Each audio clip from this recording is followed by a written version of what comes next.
Começa o programa de hoje com o caso de uma criança de apenas 7 anos que foi vítima de uma bala perdida. O Washington Luiz conta os detalhes, pois não, WL? Tribuna Livre, com Bruno Pereira.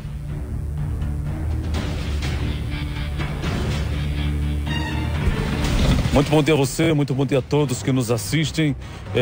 Bruno, olha, é uma situação extremamente delicada. Para você ter uma ideia, ontem mesmo, na abertura do programa que você apresenta aqui no Sistema Arapuã de Comunicação, na Arapuã FM, começando ao meio-dia, eu escutava e analisava uma reflexão sua e do Clilson Júnior com relação à violência hoje que campeia em nosso país. Não é só no estado da Paraíba. A Paraíba ainda pode ter o privilégio de ter uma situação menos complicada, mas não deixa de ser e está no patamar de outros estados.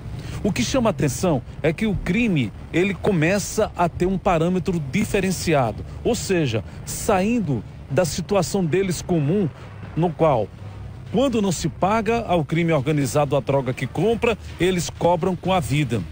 Quando você entra numa facção e que sai, você paga com derramamento de sangue. Quando você aponta para um sistema diferenciado que não é em comum acordo com o crime organizado, quem paga são familiares de pessoas criminosas e faccionados.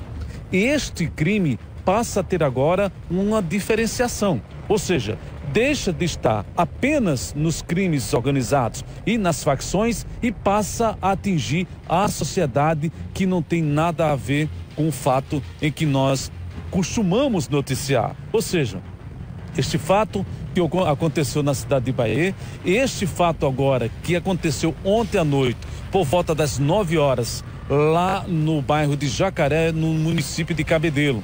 A história é a seguinte, Bruno. Essa criança estava brincando nas proximidades da beira da linha. Ela ali, normalmente, como costuma, você falou agora no interior, e é comum ainda aqui nos bairros ter pessoas que ficam na porta das calçadas conversando, outras batendo papo. Às vezes passa um vizinho com a roupa desajeitada, eles começam a falar. Um diz: olha, você viu o que aconteceu? A menina de fulano tá arrumando um namorado. Então, aquelas conversas de interior que geralmente acontece nas calçadas. Foi o que aconteceu com essa criança. Ela estava brincando com mais uma outra criancinha nas proximidades, quando de repente escutaram disparos de arma de fogo. Não deu tempo para que a criança pudesse correr para os braços dos pais. Ela foi atingida com um disparo de arma de fogo.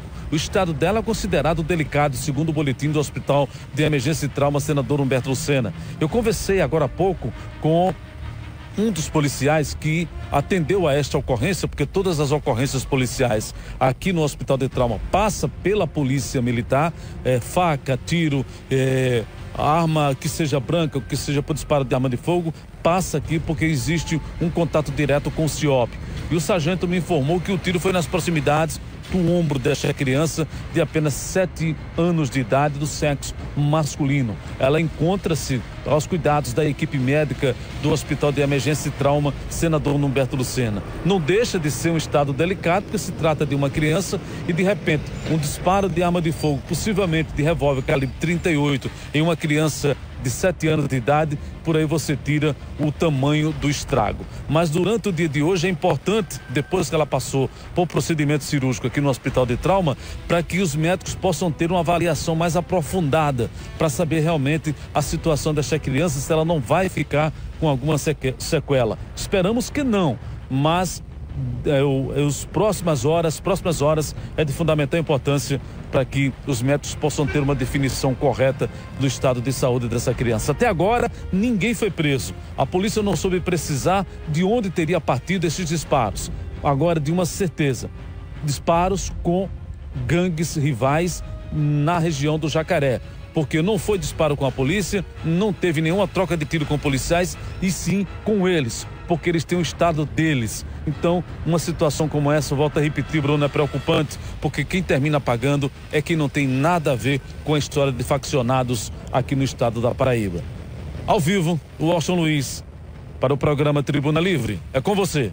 Muito obrigado, Washington Luiz, pelas suas informações. Eu sempre costumo dizer aqui no programa que enquanto o crime organizado está entre eles, que não está atingindo a sociedade de bem, a gente precisa lamentar e se preocupar a destruição deixada pelas famílias, né? Porque mesmo o camarada sendo um bandido, sendo alguém envolvido com coisa errada, tem uma família ali que chora, né? E quando você vê ali, por exemplo, qualquer cidade ou qualquer bairro, que você vê mesmo bandido matando bandido, as pessoas ficam preocupadas com a onda de violência, com terror, com medo de uma bala perdida, né? O comércio vai lá para baixo. Basta você ver qualquer local, quando começa a ter problema de violência, de insegurança, as vendas caem. Cabedelo passou por um sufoco no começo desse ano, quando essas mortes desenfreadas começaram o registro dessas mortes lá na cidade. E aí ficou todo mundo com medo, tal, caindo o aluguel, caindo a procura das pessoas por bares e restaurantes, né? Nós vimos em Manaíra o que aconteceu lá na Maria Rosa, quando aquela onda de assalto para lá, assalto para cá, todo mundo com medo. Então, isso gera ali um fator também de uma queda na economia, de uma preocupação social coletiva, e isso é muito ruim.